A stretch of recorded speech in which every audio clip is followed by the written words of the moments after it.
এই এতগুলি প্রাণ ঝরে গেল, এ দায় দায়িত্ব কার? একটা জিনিস গেলে আবার গড়ে তোলা যায়, কিন্তু একটা জীবন গেলে, প্রাণ গেলে তো আর ফিরে পাওয়া যায় না। আর যারা আপনজন হারিয়েছে, যে মা তার সন্তান হারিয়েছে, যে সন্তান যার বাবা হারিয়েছে, তাদের কষ্ট আর কেউ না বুঝুক, আমি তো বুঝি। কারণ আজকে এই আগস্ট মাস আমি তো সেই বাবা মা ভাই সব হারিয়ে সেই ব্যথা বেদনা কষ্ট নিয়েই এই বাংলাদেশে ফিরে এসেছিলাম। নিজের ছোটো ছোটো বাচ্চাদের মাতৃস্নেহ বঞ্চিত করে কেন?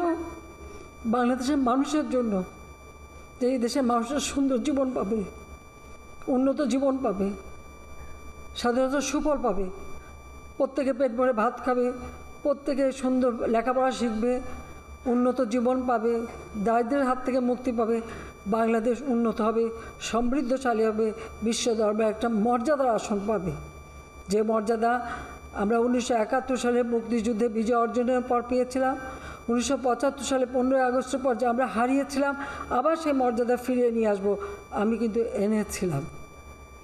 কিন্তু এনেছি।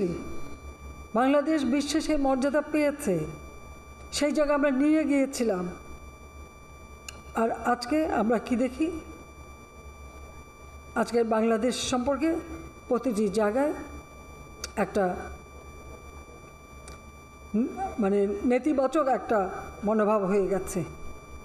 এই যে এতদিন এত শ্রম দিলাম, কষ্ট দিয়ে, নিজের দিকে তো তাকাইনি, নিজের ছেলেমেয়ের জন্য তো কিছু করিনি, যেটুকু করেছি এদেশের মানুষের জন্য, যা কিছু করেছি মানুষকে দিয়েছি। প্রতিটি মিনিট, প্রতিটি সময় দিন রাত পরিশ্রম করেছি। কারণ আমি জানি, আমি বলতাম যে টাইম ইজ টু শর্ট, কারণ আমি জানি যে কোনো সময় ঘাতক আমাকে আঘাত করতে পারে।